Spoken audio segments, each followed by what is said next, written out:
বন্ধুরা, অসীমা রান্নাঘর থেকে আপনাদের সবাইকে স্বাগত জানাই। আজকে পুঁই শাকের বিটুলি আর চিংড়ি মাছ দিয়ে রেসিপি বানিয়ে আপনাদের সাথে শেয়ার করব। ভিডিওটি স্কিপ না করে পুরোটা দেখার জন্য অনুরোধ রইল। বন্ধুরা, এই সবজিগুলো দেবো: বেগুন, মূলো, শিম, আলু আর পুঁই শাকের বিটুলি। এগুলো এবারে কেটে নেব। দেখুন বন্ধুরা, পুঁই শাকের বিটুলিটা কত কচি কচি, দেখুন কচি কচি এগুলো দেখুন। এবারে এইগুলো সব কেটে নেব।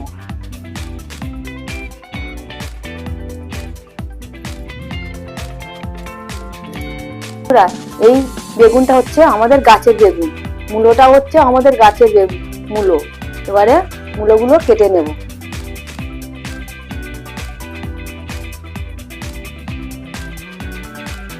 বন্ধুরা, চিংড়ি মাছ এই বাজার থেকে কিনে নিয়ে এসেছি। এবারে চিংড়ি মাছগুলো কেটে নেব।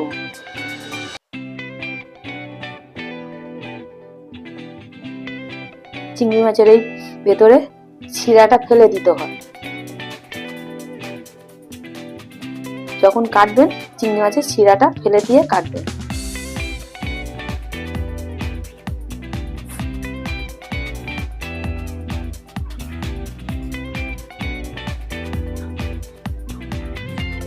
সব চিংড়ি মাছগুলো একইভাবে কেটে নেব।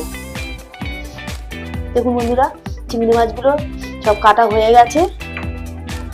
প্রথমে বিটুলিগুলো একটু গরম জলে ভাপিয়ে নেব। এবারে ঢাকা দিয়ে দিচ্ছি, একটু ভাপিয়ে নেব।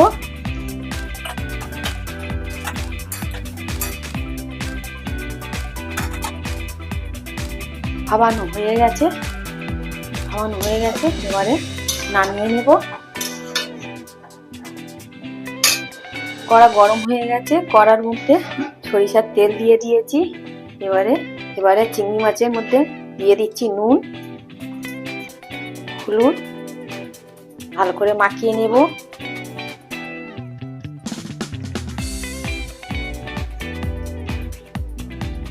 মাখানো হয়ে গেছে। আগে থেকে কড়ার মধ্যে তেল দিয়ে গরম করতে দিয়েছিলাম। তেল গরম হয়ে গেছে। এবারে চিংড়ি মাছগুলো দিয়ে দেব।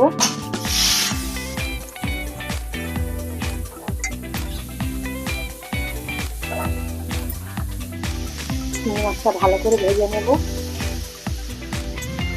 চিংড়ি মাছগুলো ভাজা হয়ে গেছে। চিংড়ি মাছগুলো বেশি ভাজা যাবে না, বেশি ভাজলে শক্ত হয়ে যাবে।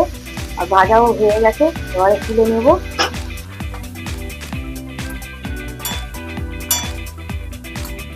দিয়ে দিচ্ছি সরিষার তেল। তেল গরম হয়ে গেছে।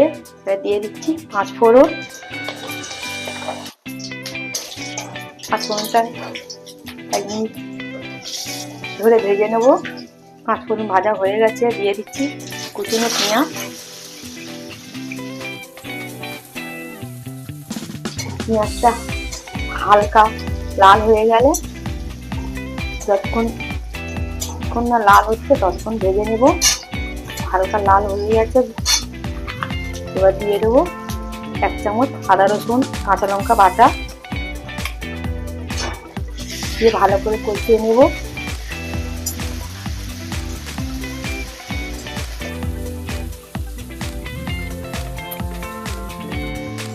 আদা রসুন বাটা ভালো করে কষানো হয়ে গেছে। এর মধ্যে দিয়ে দেবো হলুদ গুঁড়ো ছোট চামচের 1 চামচ, ঝালের জন্য লঙ্কা গুঁড়ো 1 চামচ, ধনিয়া গুঁড়ো ছোট চামচের 1 চামচ, জিরে গুঁড়ো দিচ্ছি 1 চামচ ছোট চামচের। দিয়ে ভালো করে কষিয়ে নেব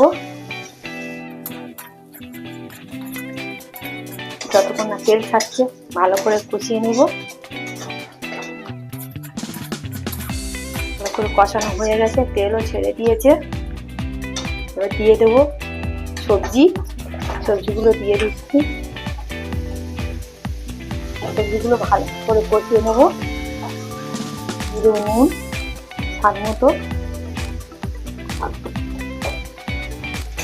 আবারও ভালো করে কষিয়ে নেব।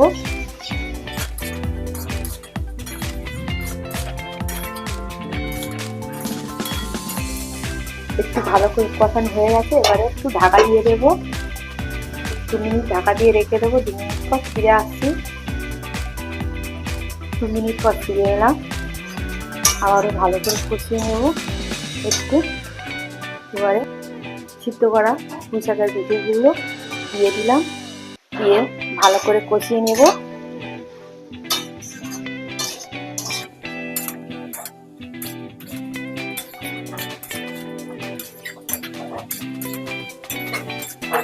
আবারও 2 মিনিটের জন্য ঢাকা দিয়ে রেখে দেব।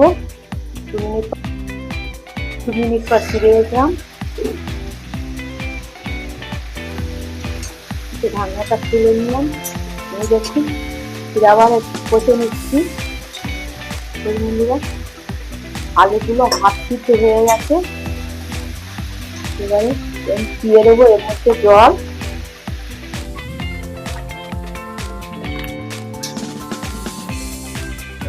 জল দিয়ে আবার একটু চাপা দিয়ে রেখে দেবো আলুগুলো ভালোভাবে সেদ্ধ হওয়ার জন্য। আবার 5 মিনিট পর ফিরে আসছি। 5 মিনিট পর ফিরে এলাম। ফিরে এসে ঢাকনাটা খুলে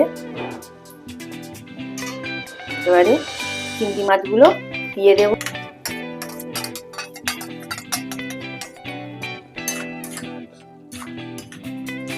দিয়ে ভালো করে কষিয়ে নেব। তারপর আবার 2 মিনিট চাপা দিয়ে রেখে দেব। 2 মিনিট পর ফিরে আসছি। বন্ধুরা, পুঁই শাকের বিটুলি রেসিপিটা কেমন লাগলো কমেন্ট করে আমাকে জানাবেন। আর ভালো লাগলে লাইক সাবস্ক্রাইব দিয়ে পাশে থাকার অনুরোধ রইল। 2 মিনিট পর ফিরে এলাম, ঢাকনা খুলে। যদি বন্ধুরা কত সুন্দর লাগছে দেখুন, হয়ে গেছে পুঁই শাকের বিটুলি চিংড়ি মাছ দিয়ে। নামিয়ে নেব।